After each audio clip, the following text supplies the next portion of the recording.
pour un gros plan, un gros papier du Provençal de l'époque. Il tournait alors un film en Camargue que j'avais rencontré à Arles,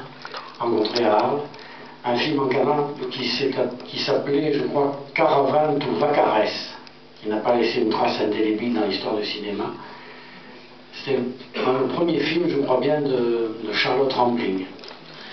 J'avais fait un grand papier avec Michael, et puis on s'est perdu de vue, mais il y a une dizaine d'années, j'ai eu le bonheur de le retrouver, d'abord comme récitant dans un programme musical. Je crois que c'était un oratorio d'Honegger, c'était Jeannot Bûcher, ou dans le cadre de l'association Marseille Concert qui organisait les concerts classiques, et puis de faire avec lui un certain nombre d'animations publiques autour de sa carrière, du théâtre, du cinéma, bien sûr, de la peinture.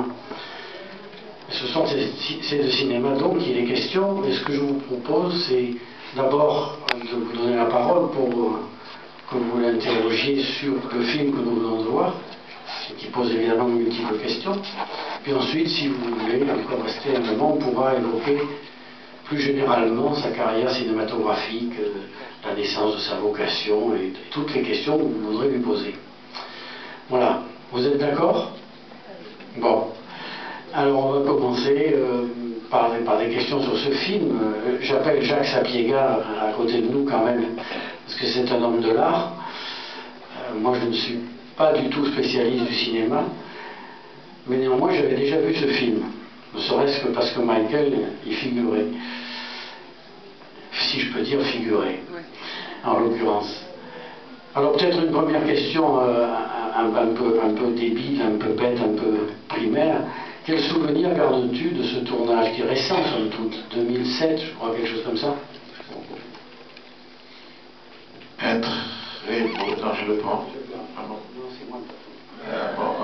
Oui, un très beau souvenir parce que c'était une chose profonde dans l'intention de tout ce qui s'y passe. Je ne vais pas vous résumer le film, vous avez compris, je crois, l'essentiel.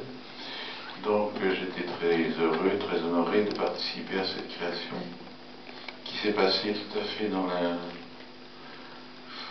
j'allais dire la facilité. Enfin, il y avait une concordance de point de vue avec le metteur en scène et sa femme qui a écrit le scénario et les dialogues. Donc voilà, vous savez, c'est difficile d'en parler après l'avoir revu comme ça parce que ça remue des choses beaucoup et un peu de l'indicible. C'est difficile d'analyser. En tout cas, je tiens à dire que ça a été un moment important pour moi dans ma vie de comédien. Quelle impression ça t'a fait de revoir ce film, de te revoir toi? Ça doit être une impression bizarre de se revoir comme ça. Oui, mais ça n'a pas d'importance, je veux dire, je suis un peu habitué maintenant. Donc il faut être très paisible et très calme. On se dit, ah bah oui, là j'aurais pu faire mieux, ah bah là c'est pas mal, mais là c'est pas bien. Donc, non, mais je me laisse prendre par l'histoire et je deviens spectateur, oui. La critique, si elle commence, je l'annule tout de suite parce que c'est pas le propos. Jacques, alors, s'il y a des questions... S'il y a des questions, n'hésitez pas. Je me déplace avec le micro. Voilà. Mais peut-être que tu en as une, toi. Oui, j'ai une question. Quel point de vue aviez-vous? On va pas trop s'approcher. Ah non, c'est surtout quand on est de micro, c'est ça. Oui. Quel point de vue aviez-vous sur le personnage qu'interprète Mathieu Amalric? Ah, eh bien, comme toujours avec un comédien de sa force et de sa présence, on ne sait pas ce que le personnage, comment il va devenir. Mais je crois qu'il a très bien compris finalement et que c'est une hallucination totale de sa vie. Alors on ne sait pas ce qu'il va devenir après parce que il me semblait qu'il y avait une scène où M. Rose le licenciait, enfin il lui disait que c'était fini, il n'avait plus besoin de lui. Alors donc il va se retrouver un moment charnière de sa vie, c'est toujours pénible de perdre son job, mais je ne crois pas qu'il aurait pu, après ce qu'il a vécu, continuer à faire ce métier-là.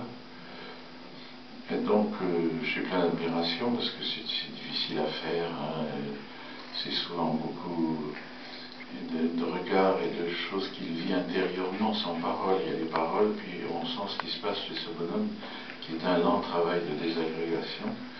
Et voilà, je crois qu'il l'a très bien fait.